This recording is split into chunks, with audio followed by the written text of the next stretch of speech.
topic of today's video is love addiction, and I'm going to talk about the definition, so what it is, who is affected by it, what are the symptoms, and is it curable?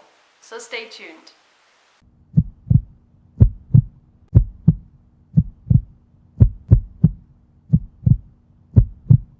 So, what is love addiction?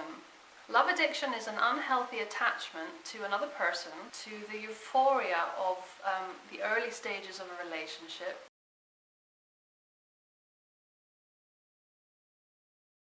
It is something that is rooted in our childhood, where we might have had neglectful parents, we might have felt unloved, or we might have been abused. And because of this, we get increasingly attached in an unhealthy way, so obviously that's why it's called love addiction, and we try and get those needs that weren't met in our childhood through a new person. And unfortunately what happens is we never get those needs met because we keep choosing unavailable people that will sort of do what our parents did. That is what feels familiar, so that is what we go for. So what do you do about this? What are the main symptoms of love addiction? The first one is that we are very needy.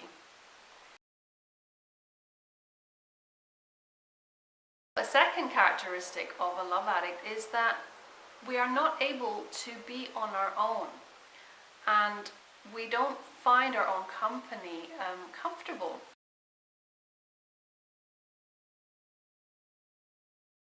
Love addicts are addicted to the initial thrill of the early stages of meeting somebody. So you know how it is if you're in love. You're up in the clouds when you first meet someone and you're really attracted to them.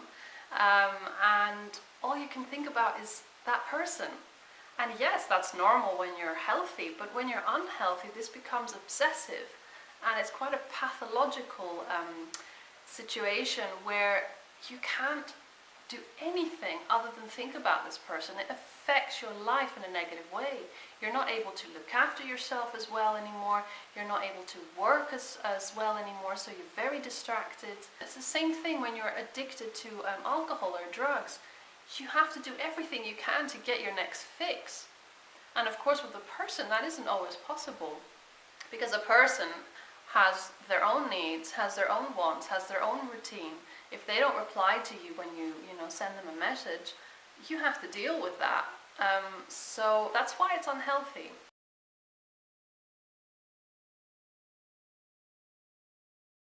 Love addicts generally become really desperate, and they always struggle to maintain this initial sort of high of the early stages of a relationship.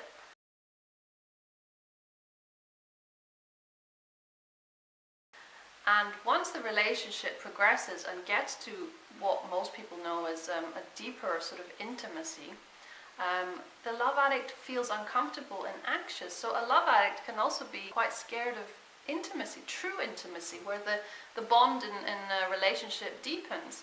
And once the relationship starts getting a bit more boring and that initial sort of excitement is gone, they don't feel comfortable anymore.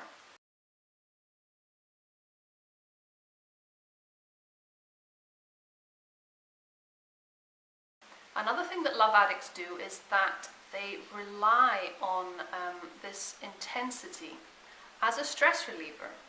So their addiction soothes them. It provides validation, it provides approval, it makes them feel good about themselves, and they look to that other person for all these needs that weren't met in their childhood.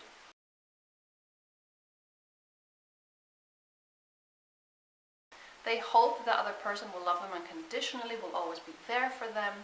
And if this other person is problematic, has certain commitment issues, or has other sort of addictions themselves or whatever, the love addict will think, oh well, if I fix that person, if I help that person, then they will be forever grateful, or they will just stay with me and look after me forever.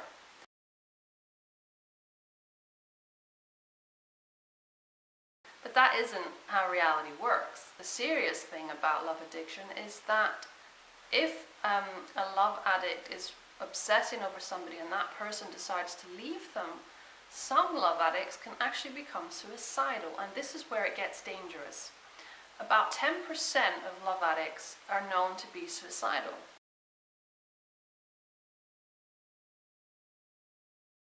So another thing that love addicts do is that they fall in love really quickly and really easily.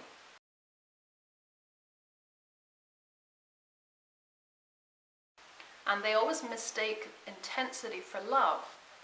Intensity doesn't equal love. Excitement doesn't equal love, because in a healthy relationship, when you start seeing somebody at the beginning, everything might be nice, you might find the person attractive, but then there might be certain elements of this person that you're not so sure of, and you're like, okay, I don't want to pursue this further, and that's the end of it. But a love addict is so desperate to be with somebody that they will probably ignore all these traits of the other person that they don't like, all the red flags. You know, this person might even be abusive, and they would just go along with it anyway. And this is usually because of the abuse that they might have suffered in their childhood. So they recreate that with a partner in their adulthood, because they're still trying to get those unfulfilled needs met.